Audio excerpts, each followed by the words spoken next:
प्यारे साथियों, जैसा कि आपको पता है कि आपका बोर्ड एग्ज़ाम बहुत ही नज़दीक आ चुका है। तो क्लास 10th में जो बोर्ड एग्ज़ाम के केमिस्ट्री के पेपर में जो आपका केमिकल इक्वेशन को बैलेंस करने का जो क्वेश्चन आते हैं, आज हम लोग उस पे चर्चा करते हैं। तो हमारे पास कुछ रिएक्शन दिए गए हैं जो इक्वेशन फॉर्म में है। वो बैलेंस नहीं है, वो अनबैलेंस है, उनको बैलेंस हमें करना पड़ेगा। तो चलिए शुरू करते हैं। पहला रिएक्शन हम लोग देखते हैं HNO3 plus CaOH twice.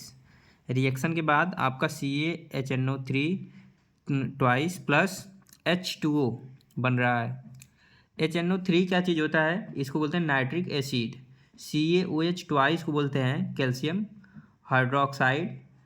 CaNO3 twice को बोलते हैं कैल्शियम नाइट्रेट। और H2O को बोलते हैं वाटर, यानी कि जल। चलिए तो इसको हम लोग बैलेंस करते हैं। बैलेंस नहीं है, बैलेंस क्यों नहीं है ये चीज़ हम समझाते हैं आपको।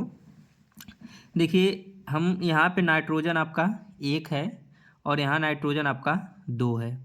यहाँ हाइड्रोजन आपके पास 2 है, हाइड्रोजन यहाँ पे 2 है, लेकिन एक यहाँ यानी 3 हाइड्रोजन इस वाले पक्ष में है, इस पक्ष में 2 है।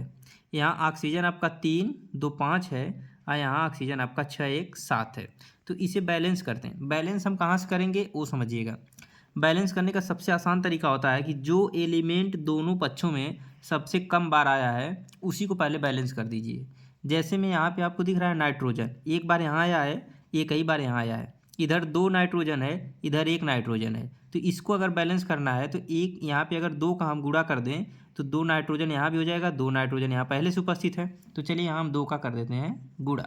अब इधर नाइट्रोजन हमारा हो गया बैलेंस, लेकिन नाइट्रोजन बैलेंस होने के साथ साथ यहाँ आपका हाइड्रोजन हो गया 2 और 2 4, और यहाँ पे हाइड्रोजन आपके पास है 2। तो चलिए यहाँ पे भी हम लोग 2 का गुणा कर देते हैं। अब यहाँ हाइड्रोजन आपका हो गया 4 और इधर भी हाइड्रोजन हो गया 4। तो हाइड्रोजन और नाइट्रोजन बैलेंस हो चुके हैं। कैल्शियम आपके पास 1 था, यहाँ भी कैल्शियम 1 है, इसकी कोई प्रॉब्लम नहीं है। ऑक्सीजन आपके पास 3 दूना के 6 और 2 8 हो गया, इधर 2 और 3 दूना के 6 यानी 6 2 8, यानी ऑक्सीजन अपने आप इन नाइट्रोजन और हाइड्रोजन को बैलेंस करने में ऑक्सीजन अपने आप बैलेंस हो गया। यानी कि अब यह इक्वेशन जो है कि पूर्ण रूप से आपका बैलेंस्ड है। चलिए अगला देखते हैं हम लोग। अगला इक्वेशन दिया गया था NaOH प्लस H2SO4 से Na2SO4 प्लस H2O। समझते हैं NaOH क्या चीज़ होता है। तो NaOH आपका सोडियम हाइड्रोक्साइड होता है, H2SO4 आपका सल्फ्यूरिक एसिड होता है, Na2SO4 आपका सोडियम सल्फेट होता है, और H2O आपका वाटर होता है। यहाँ पे आपको NaOH, यहाँ पे Na1 है, यहाँ पे Na2 है। तो सबसे पहले इसी को बैलेंस करते हैं। यहाँ हम 2 का मल्टीप्लाई कर देंगे तो 2Na और 2Na, यहाँ पे Na2 हो गया, यहाँ पे Na2 हो गया। अब यहाँ पे देखिए हाइड्रोजन 2 था और यहाँ पे हाइड्रोजन आपका 2 और 2 4 हो गया। इसका मतलब यहाँ पे हम लोग 2 का मल्टीप्लाई कर देंगे तो इधर भी हाइड्रोजन आपका 2 और यहाँ भी आपका 2 दूना के 4 हाइड्रोजन, और यहाँ पे 2 हाइड्रोजन और 2 4 हाइड्रोजन हो गया। यहाँ पे SO4 आपका सल्फ़र 1 था, यहाँ भी सल्फ़र 1 था, ऑक्सीजन 4 था, यहाँ पे ऑक्सीजन 4, 1 2 ऑक्सीजन यहाँ से, तो 2 ऑक्सीजन यहाँ हो गया, यानी 6 ऑक्सीजन 6 ऑक्सीजन। तो इस प्रकार से आप देख रहे हैं कि आपका पूरा इक्वेशन बैलेंस्ड हो चुका है। दोनों पक्षों में जो एलिमेंट्स हैं उनके जितने भी अणु हैं सब समान हो चुके हैं। चलिए अगला इक्वेशन देखते हैं। अगला इक्वेशन दिया गया था NaCl प्लस AgNO3 से AgCl प्लस NaNO3। NaCl क्या चीज़ होता है? तो होता है सोडियम क्लोराइड, जिसे आप साधारण भाषा में नमक कह लेते हैं। AgNO3 जो होता है आपका सिल्वर नाइट्रेट होता है, जो आप शीशा आपके घरों में लगा होता है उसके पीछे जो कलई की होती है इसी की होती है AgNO3 की। अगला जो है आपका AgCl, ये सिल्वर क्लोराइड होता है, और NaNO3 जो होता है सोडियम नाइट्रेट होता है।